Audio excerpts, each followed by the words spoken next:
आपका स्वागत है मेरे इलेक्ट्रिकल ट्यूटोरियल चैनल पे। यहाँ पर हम लोगों ने इलेक्ट्रिकल इंजीनियरिंग के सिंगल फेस एसी सर्किट से एक न्यूमेरिकल प्रॉब्लम को लिया है, जो कि इस प्रकार से है। In the given network calculate first current, second voltage drop V1 V2 V3, third power absorbed by each impedance and fourth total power absorbed by the circuit. अब हम लोग इस न्यूमेरिकल प्रॉब्लम पे देख पाएंगे कि हम लोगों को न्यूमेरिकल प्रॉब्लम पे एक सर्किट डायग्राम दिया है और इस सर्किट डायग्राम पर हम लोगों को कुछ वैल्यू दिए गए हैं। तो हम लोगों को इस सर्किट डायग्राम के वैल्यू का यूज़ करके सबसे पहले कैलकुलेट करना होगा करंट के वैल्यू को, फिर वोल्टेज ड्रॉप V1 V2 और V3 के वैल्यू को, थर्ड पे power absorbed by each impedance और हम लोगों को लास्ट में कैलकुलेट करना होगा total power absorbed by the circuit. अब हम लोग इस न्यूमेरिकल प्रॉब्लम को सॉल्व करने के लिए इस दिए गए सर्किट डायग्राम के सभी इम्पीडेंस को हम लोगों को फाइंड आउट करना होगा। तो सबसे पहले अब हम लोग यहाँ पर वोल्टेज V1 के अक्रॉस इम्पीडेंस Z1 के वैल्यू को फाइंड आउट करेंगे। तो जैसा कि हम लोग जानते हैं, अगर किसी ब्रांच पर रेजिस्टेंस R और इंडक्टिव रिएक्टेंस XL का वैल्यू पता हो तो हम लोग उस ब्रांच के इम्पीडेंस को किस प्रकार से लिख पाएंगे।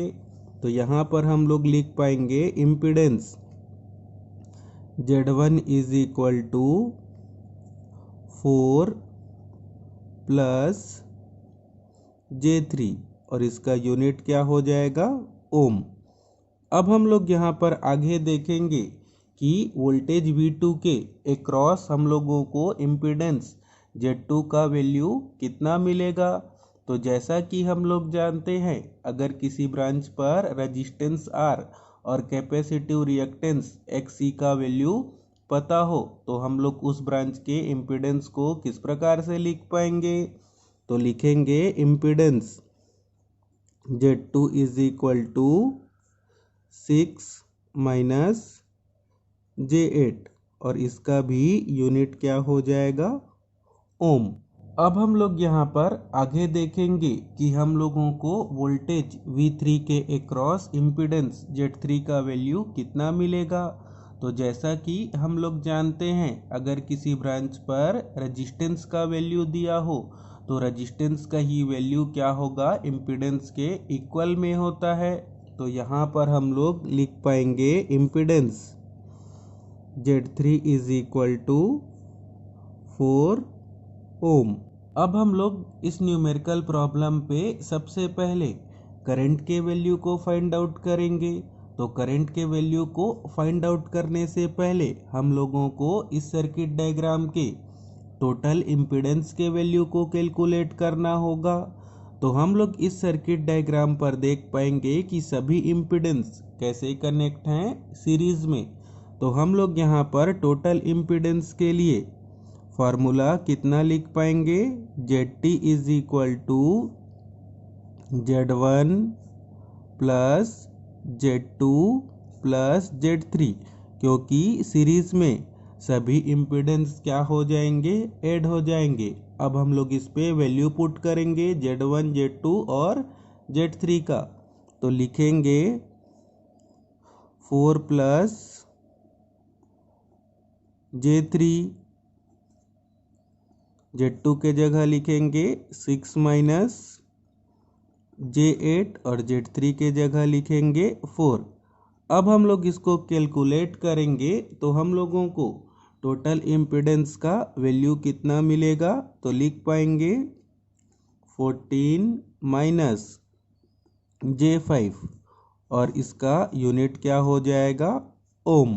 अब हम लोग यहाँ पर आगे इस टोटल इम्पीडेंस की हेल्प से करंट के वैल्यू को फाइंड आउट करेंगे। तो लिखेंगे करंट के लिए formula I is equal to V upon ZT और हम लोगों को न्यूमेरिकल प्रॉब्लम पे V का वैल्यू कितना दिया है, 100 एट एन एंगल 0 और अब हम लोग इस पे ZT का भी वैल्यू पुट करेंगे, जिसको हम लोगों ने कितना कैलकुलेट किया है, 14 - J5। अब हम लोग इसको कैलकुलेटर की हेल्प से कैलकुलेट करेंगे तो हम लोगों को करंट I का वैल्यू कितना मिलेगा, तो लिखेंगे 6.726 और एंगल पे लिखेंगे 19.65 डिग्री। और इसका यूनिट क्या होगा, करंट का यूनिट होता है एम्पियर, तो यहाँ पर हम लोग लिखेंगे A। अब हम लोग इस न्यूमेरिकल प्रॉब्लम पे करंट I और इम्पीडेंस Z1, Z2 और Z3 का यूज़ करके सभी इम्पीडेंस के अक्रॉस वोल्टेज ड्रॉप के वैल्यू को कैलकुलेट करेंगे। तो सबसे पहले अब हम लोग यहाँ पर वोल्टेज V1 के वैल्यू को कैलकुलेट करेंगे। तो यहाँ पर हम लोग लिख पाएंगे voltage V1 is equal to I into impedance Z1। अब हम लोग इस पे करंट I और इम्पीडेंस Z1 के वैल्यू को पुट करेंगे। तो I का वैल्यू हम लोगों ने अभी कितना कैलकुलेट किया है, 6.726 और एंगल पर लिखेंगे 19.65 डिग्री। और हम लोगों को इम्पीडेंस Z1 का वैल्यू कितना दिया है, 4 + J3। और जब हम लोग इसको कैलकुलेटर की हेल्प से कैलकुलेट करेंगे तो हम लोगों को वोल्टेज V1 का वैल्यू कितना मिलेगा, तो लिखेंगे 33.63 और एंगल पर लिखेंगे 56.51 डिग्री। और वोल्टेज का यूनिट क्या हो जाएगा, वोल्ट। अब हम लोग यहाँ पर आगे ठीक इसी प्रकार से वोल्टेज V2 के वैल्यू को कैलकुलेट करेंगे। तो लिखेंगे voltage V2 is equal to I into Z2। अब हम लोग इस पे वैल्यू पुट करेंगे तो I के जगह लिखेंगे 6.726 और एंगल पर 19.65 डिग्री। और Z2 के जगह हम लोगों को लिखना होगा 6 - J8।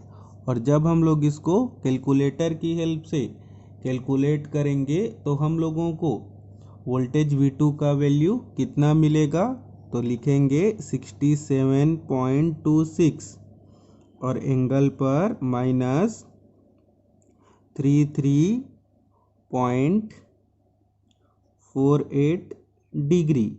और इसका यूनिट क्या हो जाएगा, वोल्ट। अब हम लोग यहाँ पर आगे लास्ट में वोल्टेज V3 के वैल्यू को कैलकुलेट करेंगे। तो उसके लिए हम लोगों को लिखना होगा V3 is equal to I into Z3। अब हम लोग इस पे वैल्यू पुट करेंगे तो I के जगह लिखेंगे 6.726 और एंगल पर 19.65 डिग्री। और Z3 के जगह हम लोग लिखेंगे 4, क्योंकि हम लोगों को इम्पीडेंस का वैल्यू कितना दिया है, 4। और जब हम लोग इसको कैलकुलेटर की हेल्प से कैलकुलेट करेंगे तो हम लोगों को वोल्टेज V3 का वैल्यू कितना मिलेगा, 26.9 और एंगल पर लिखेंगे 19.65 डिग्री। और इसका यूनिट क्या हो जाएगा, वोल्ट। अब हम लोग इस न्यूमेरिकल प्रॉब्लम पे आगे हर एक इम्पीडेंस पर पावर एब्जॉर्ब्ड के वैल्यू को कैलकुलेट करेंगे।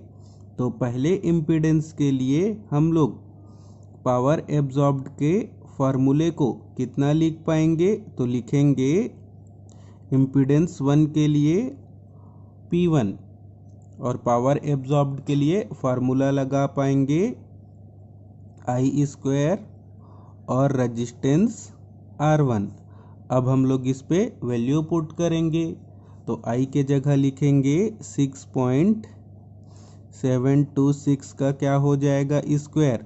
और रेजिस्टेंस R1 के जगह हम लोग पुट करेंगे 4 को। तो हम लोगों को इम्पीडेंस 1 पर पावर एब्जॉर्ब्ड का वैल्यू कितना मिलेगा, तो लिखेंगे 180.95 और इसका यूनिट क्या होगा, वॉट। अब हम लोग ठीक इसी प्रकार से दूसरे इम्पीडेंस पर भी पावर एब्जॉर्ब्ड के वैल्यू को कैलकुलेट करेंगे। तो दूसरे इम्पीडेंस के लिए लिखेंगे P2 और फार्मूला लिखेंगे I² R2। अब हम लोग इस पे वैल्यू पुट करेंगे तो I के जगह लिखेंगे 6.726 का स्क्वायर और R2 के जगह हम लोग पुट करेंगे दूसरे इम्पीडेंस के रेजिस्टेंस को, जो कि कितना है 6। अब हम लोग इसको कैलकुलेटर की हेल्प से कैलकुलेट करेंगे तो हम लोगों को दूसरे इम्पीडेंस पर पावर एब्जॉर्ब्ड का वैल्यू कितना मिलेगा, 271.43 और इसका भी यूनिट क्या हो जाएगा, वॉट। अब हम लोग यहाँ पर आगे लास्ट इम्पीडेंस Z3 पर ठीक इसी प्रकार से पावर एब्जॉर्ब्ड के वैल्यू को कैलकुलेट करेंगे। तो उसके लिए अब हम लोग यहाँ पर लिखेंगे P3 is equal to I² into R3 और I के जगह हम लोगों को पुट करना होगा 6.726 का स्क्वायर और R3 के जगह हम लोग पुट करेंगे 4। और जब हम लोग इसको कैलकुलेटर की हेल्प से सॉल्व करेंगे तो हम लोगों को पावर का वैल्यू कितना मिलेगा, 180.95 और इसका यूनिट क्या हो जाएगा, वॉट। अब हम लोग यहाँ पर आगे लास्ट में कैलकुलेट करेंगे total power absorbed by the circuit. तो उसके लिए हम लोगों को यहाँ पर फार्मूला लिखना होगा P is equal to V into I cos voltage का एंगल माइनस करंट का एंगल। आप लोग दूसरे तरीके से भी टोटल पावर एब्जॉर्ब्ड के वैल्यू को कैलकुलेट कर सकते हैं। जो हम लोगों ने यहाँ पर इंडिविजुअल इम्पीडेंस के लिए जो पावर का वैल्यू कैलकुलेट किया है, उन सभी पावर के वैल्यू को सम करेंगे तो हम लोगों को टोटल पावर का वैल्यू मिल जाएगा। लेकिन यहाँ पर मैं टोटल पावर के वैल्यू को इस फार्मूले से भी कैलकुलेट करूँगा। तो V के जगह हम लोग लिखेंगे कितना दिया है, V का वैल्यू 100 और I का वैल्यू हम लोगों ने कितना कैलकुलेट कर लिया है, 6.726 और अब हम लोग इस पे वैल्यू पुट करेंगे। तो वोल्टेज का एंगल हम लोगों को न्यूमेरिकल प्रॉब्लम पर कुछ नहीं दिया है तो लिखेंगे 0 और हम लोगों ने अभी करंट पर कितना एंगल कैलकुलेट किया है, 19.65 तो यहाँ पर पुट करेंगे 19.65 और जब हम लोग इसको कैलकुलेटर की हेल्प से कैलकुलेट करेंगे तो हम लोगों को टोटल पावर का वैल्यू कितना मिलेगा, 633.43 और इसका यूनिट क्या हो जाएगा, वॉट। तो इसी के साथ ही यह न्यूमेरिकल प्रॉब्लम कंप्लीट हुआ, जिस पर हम लोगों ने सीखा कि अगर कोई इम्पीडेंस आपस में किसी सर्किट के साथ सीरीज में कनेक्ट हैं तो उस सर्किट पर हम लोगों को टोटल करंट के वैल्यू को और हर एक इम्पीडेंस के अक्रॉस वोल्टेज के वैल्यू को और हर एक इम्पीडेंस पर पावर एब्जॉर्ब्ड के वैल्यू को और टोटल पावर के वैल्यू को किस प्रकार से कैलकुलेट किया जाता है। तो अगर आपको यह सब बताने का मेथड, समझाने का मेथड अच्छा लगा हो तो इस वीडियो को लाइक एंड शेयर करें और मेरे चैनल को सब्सक्राइब करें। Thank you, all the best.